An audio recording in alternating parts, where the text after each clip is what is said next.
We were living in our first house in Eagle Park, Illinois, and we had probably been in Illinois for approximately 5 or so years. And one day, we had stopped going to church, and one day I asked my mother, "Why did we stop going to church?" And she told me, she said, "God is not in a building. You have to know Him for yourself." And even before that moment, I had some experience with, I believe, this all knowing power, our Creator, higher intelligence. And remember, it's not about what we call this power, but it's truly about what we believe this power is. Because often we will act out accordingly to our beliefs about this power. When we lived in Memphis, I was approximately 3 to about 4 years old because my mother left my father in the year of 1980. It was about a year after my brother. My brother was 1 years old, my youngest brother. And we were in my we lived in a two-bedroom apartment with my father, my mother, and my my eldest brother. And we were in our bedroom because we shared a bedroom together. We were playing. There were several kids in this room, in our room, and I remember them teasing me about being afraid of the dark. And before I knew it, they had pushed me into the bedroom closet, my bedroom closet, and I remember seeing a slither of light, the two doors, and I was knocking on the door. I was like, let me out, let me out, let me out.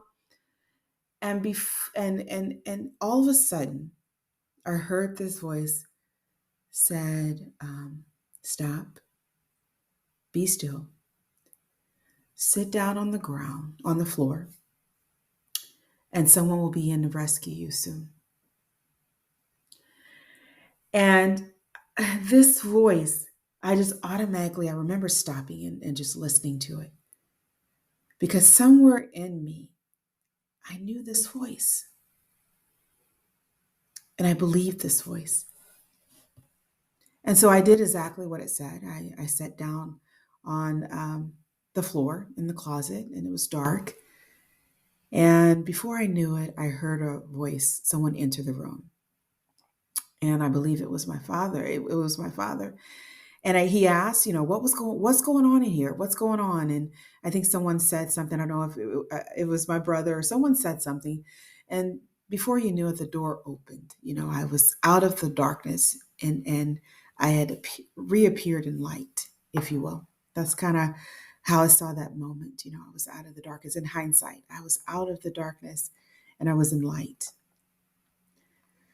And so, after my mother moved, we moved to Illinois. That was my experience with pain because my mother had was in an abusive relationship with my father, physically, emotionally, mentally abusive relationship. And she said,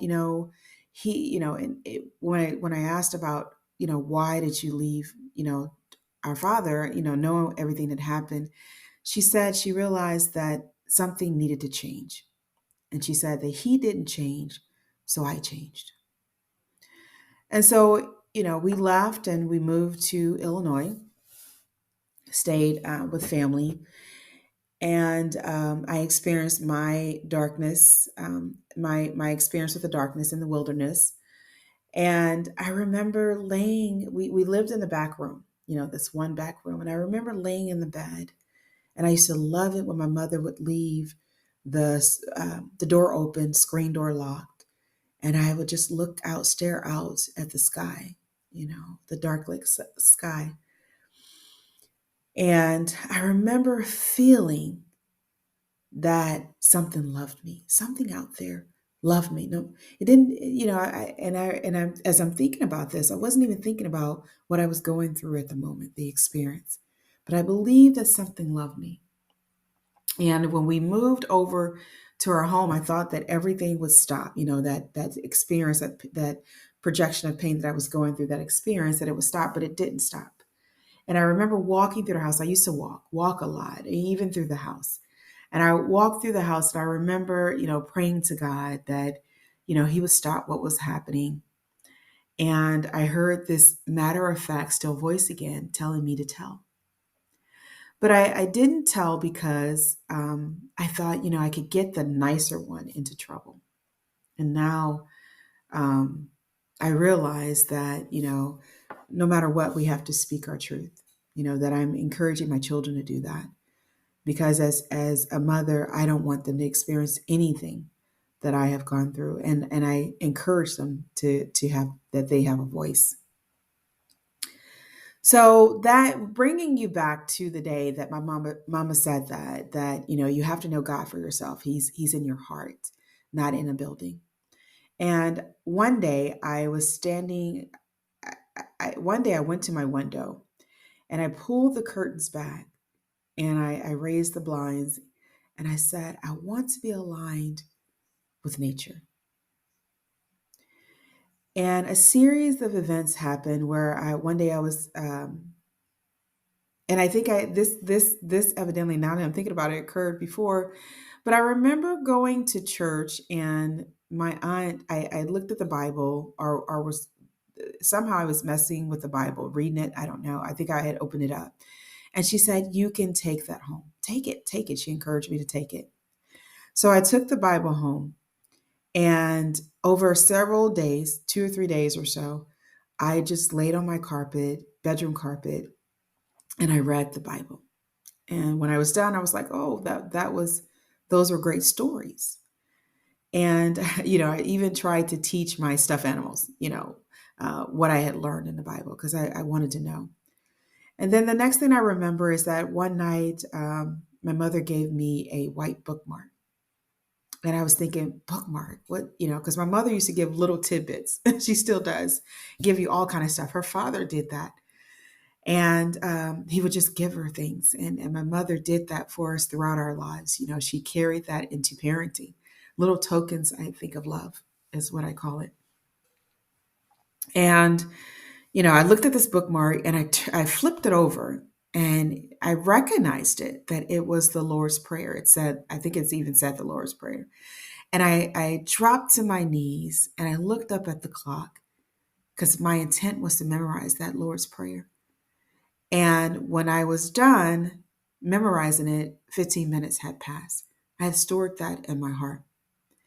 And then I started watching at some point the story of Jesus. They used to show it every Easter, right? And so I remember admiring his matter of fact state, his conviction to the truth, knowing who he was and how he treated people kindly.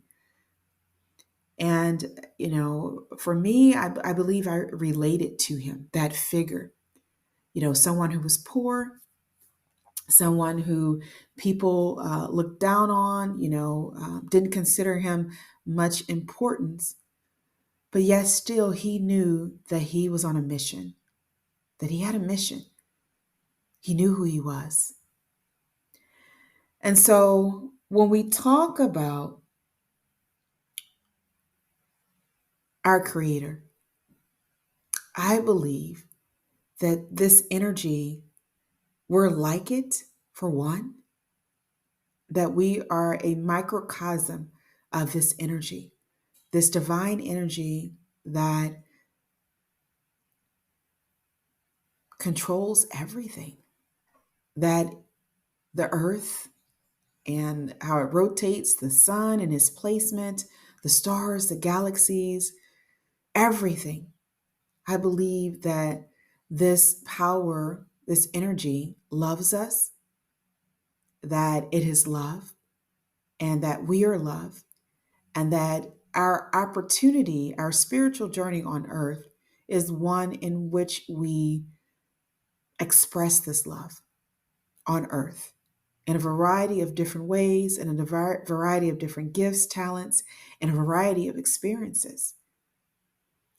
And I also believe that this higher energy is for us, that it fearfully and wonderfully made us, fearfully in that knowing what we would experience, wonderfully in knowing that we had everything we need to transcend our experiences on earth, to do the work that we're here to do. And I've often said, and because I don't want to put limitations, and on this energy. I think it's more than just a book. It is more than just sitting in a building, even though we're supposed to congregate together with like-minded and praise and love each other and, express ourselves. But I believe this creator, this loving energy wants us to have a relationship with us, that it is not limited to what we see, to what we feel, to what we read, to what we hear, that it is more than we can ever imagine it to be. And I believe that unfortunately, through experiences, but I can say unfortunately, but is it fortunate? Because I believe that experiences help to draw us to this energy, to help draw us to our creator. Because when we go through things like, I did, I questioned, I wondered. I said, there's more to life than what I experience. And each time I go through something, eventually I come back to that. There's more to life than what I'm currently experiencing. And I believe that's when we are to reach out. And you've heard so many stories of people being on their last, people, not having enough money or homes or children passing or loved ones passing, and how they reached out to this higher power and how it gave them peace.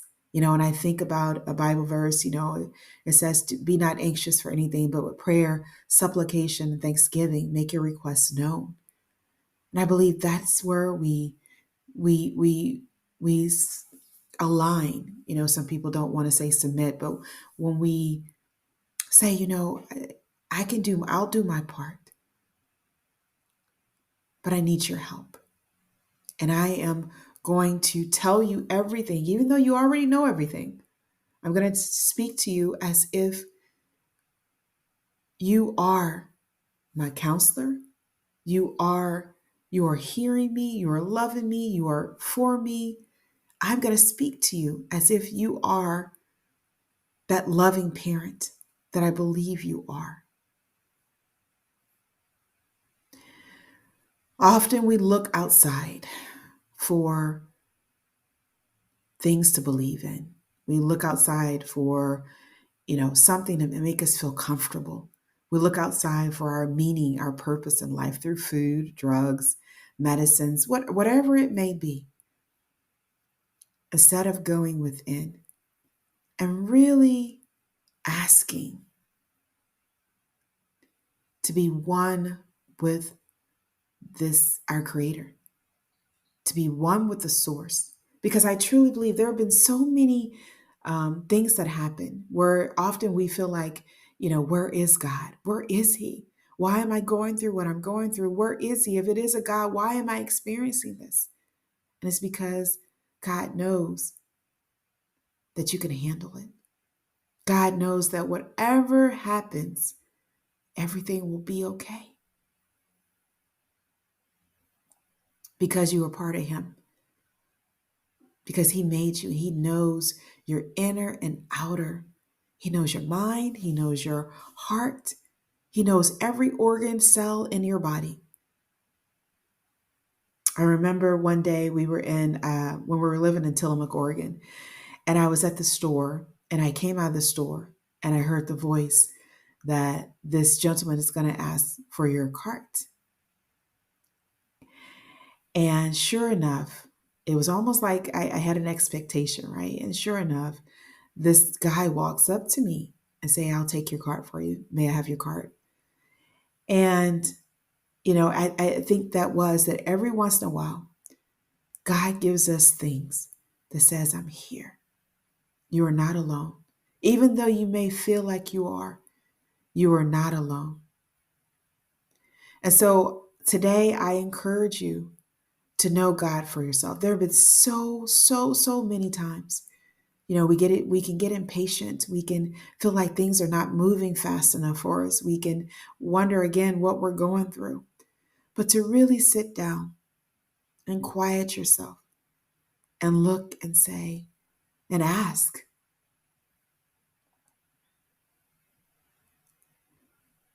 who am I? What am I here for? I want a relationship with you. I want to know you. I want to experience you. I want to listen to you. I want to align with you because I truly believe that God, given everything that I've been through, being raised, my father, alcoholic, or drinking alcohol, lots of alcohol, abusive towards my mother, the abuse that I experienced, bullying, you name it. Statistics say you have all these consequences that can happen as a result of that. Teenage pregnancy, drop out of school, and all of these things. And I believe that this higher energy that I sought when I was a child literally covered the potholes while I walked through my spiritual journey, directed me. I could feel the direction changing from this is not the way to go this way. When I've gotten money out of my transferred money from one account to the next in 2008, and I share with my son today that I walked upstairs and people had lost all their money. Given that I didn't have, millions of dollars like others, but I had some, but I did not lose my money because I had already pulled it out. Just things like that that makes you, I've shared before. One day, my car experienced a flat going through the forest. It was an hour drive, late at night, 9, 10 o'clock at night. And we got out, we started walking towards the city again. And granted, we were probably 30, maybe an hour away. And this vehicle came, a van. And I was hesitant, but the guys popped out of the vehicle and approached my husband, and we're like in a good mood there. And I was like, okay, what's happening? They were of different color. And later I found out as we went into the vehicle, that he started talking about God and how God has been using him. The kid, he was maybe in his 20s or so. I call him kid, right? And his parents were in there with him, older parents. I think they were his grandparents. But he was talking about how God used him. And I know that God knew we were going to have experience a flat tire. And he sent his angels to pick us up.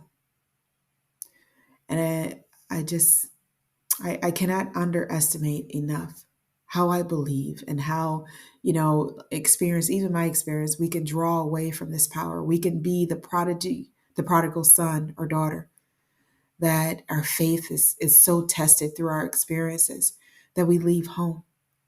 But to remember that we can return, we will return someday. Sooner than later is my hope that we will all remember who we are, that we will all embrace and nourish and express love, definitely creating a generational cycle of love, and that we all will fulfill our divine purpose here on earth. But that starts with knowing our creator, knowing our source, tapping into the source, having, those synchronicities, those intuitive leads, feeling like you're in the right place at the right time, feeling like that no matter what, you have someone who's walking there with you, that maybe even be carrying you. This is Tamika Chambers with Create a Generational Love Cycle. Don't limit our Creator. I encourage you with all my heart, mind, and soul to know our Creator for yourself.